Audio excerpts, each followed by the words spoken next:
I didn't believe in love at first sight. But I did believe in something quieter. Something that sneaks up on you between fluorescent lights and grocery carts with squeaky wheels. Something that happens when a stranger looks at you like you matter. The first time she said, "You always wait for my line, don't you?" my heart nearly stopped. I thought I'd been subtle. I thought she hadn't noticed. But she had. And that simple sentence changed more than just my shopping routine.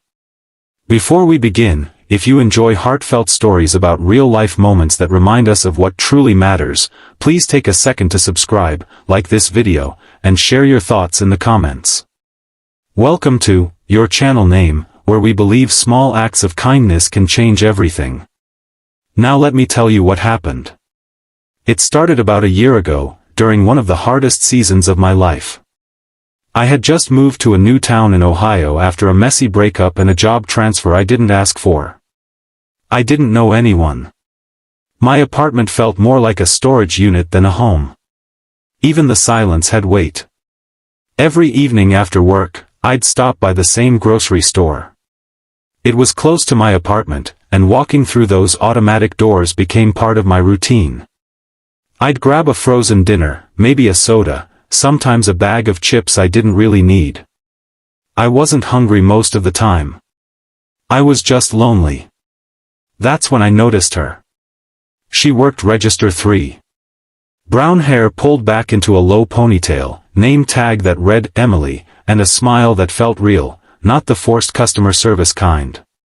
She looked people in the eye. She asked how their day was and waited for the answer. The first time I went through her line, I didn't think much of it. She scanned my items and said, "Hey there. How's your night going?" I almost said, "Fine," like I always did. But something about the way she asked made me tell the truth. "Honestly? It's been a long one." She paused for just a second, her hand resting on the scanner. "I'm sorry to hear that. Long days can be heavy. I hope it gets lighter." It wasn't some grand speech. But no one had said something like that to me in a while. Not with that kind of softness. After that, I started timing my trips. If I saw her light on, I'd wait. Even if her line was longer. Even if another register was wide open. I told myself it was because she was faster. But deep down, I knew the truth. She made me feel seen. Over the next few weeks, our conversations stayed small but steady.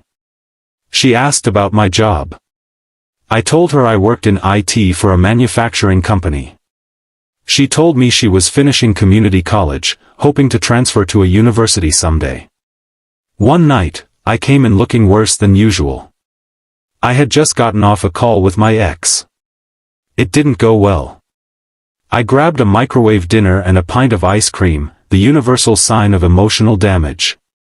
When I reached her register, she looked at me and tilted her head slightly.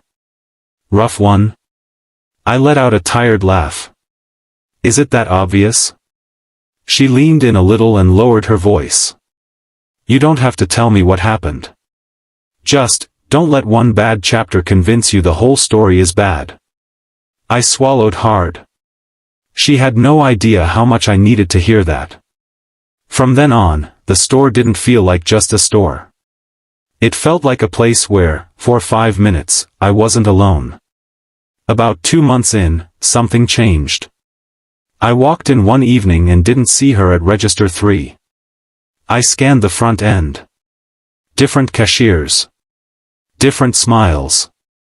My chest tightened more than it should have.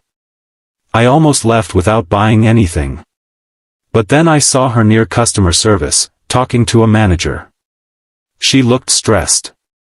I grabbed my usual items and got in another line, but I couldn't stop glancing over.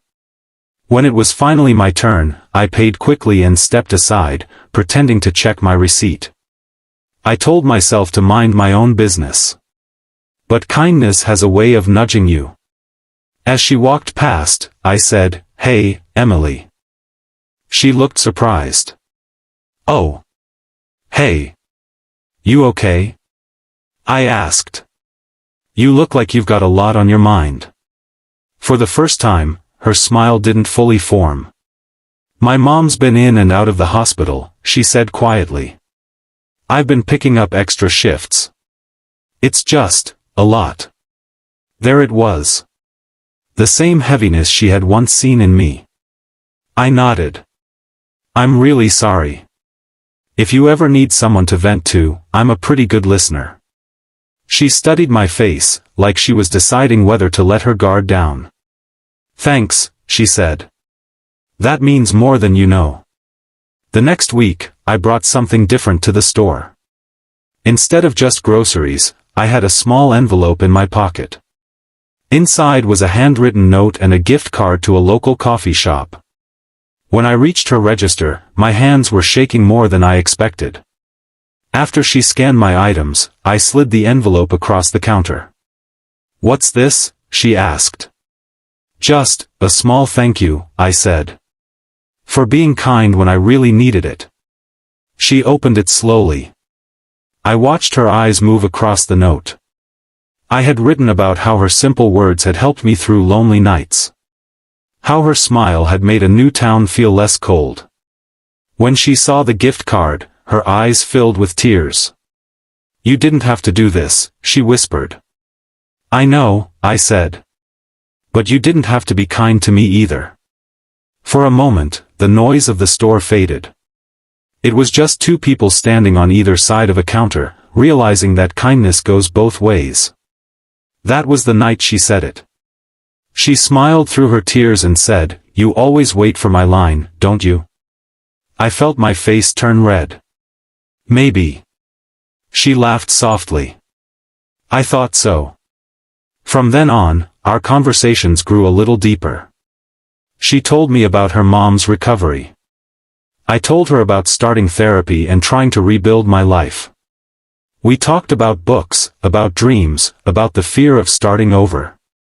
One evening, as I was leaving, she called out, Hey. I turned around. I get off in 10 minutes, she said. There's a diner across the street. If you're not in a rush, maybe we could grab some pie. My heart did that thing again, like it was trying to escape my chest. I'm not in a rush, I said. We sat in a red vinyl booth at that little diner, steam rising from our coffee cups. Outside, the parking lot glowed under yellow lights. Inside, it felt warm. We talked for hours. And here's the part that matters most, it wasn't some dramatic movie moment. There was no grand confession. No fireworks. Just two people who had both been hurting, choosing to be gentle with each other. Over the next few months, we kept meeting. Sometimes at the store. Sometimes for coffee. Sometimes just for a walk in the park. Kindness had opened the door. But honesty kept it open. One night, as we sat on a bench watching the sunset, she said, You know what's funny? What? If you hadn't kept choosing my line, we probably wouldn't be here. I smiled. If you hadn't kept choosing kindness, I wouldn't have had a reason to. That's the thing about kindness. It feels small when you give it. A smile. A soft word. A few seconds of attention. But you never know who's carrying something heavy. You never know who just needs to feel seen. Today, Emily's mom is doing better. I've settled into my job. And that grocery store? It's still part of our story. Sometimes, when I stand in her line, she grins and says, You're not fooling anyone, you know. And I tell her, I'm not trying to. This story isn't just about liking a girl at a counter. It's about what happens when we slow down long enough to care. When we look up from our phones and actually see each other. In a world that feels loud and divided, kindness is quiet. But it's powerful. It builds bridges where there were none. It turns strangers into something more. So the next time you're standing in line, at a store, at a coffee shop, anywhere, remember that the person in front of you might be fighting a battle you can't see. A few kind words could be the thing that keeps them going. And who knows? It might just change your life too. If this story touched your heart, share it with someone who needs a reminder that kindness still exists. Let's choose to see each other. Let's choose to care. Because sometimes, all it takes is waiting in the right line.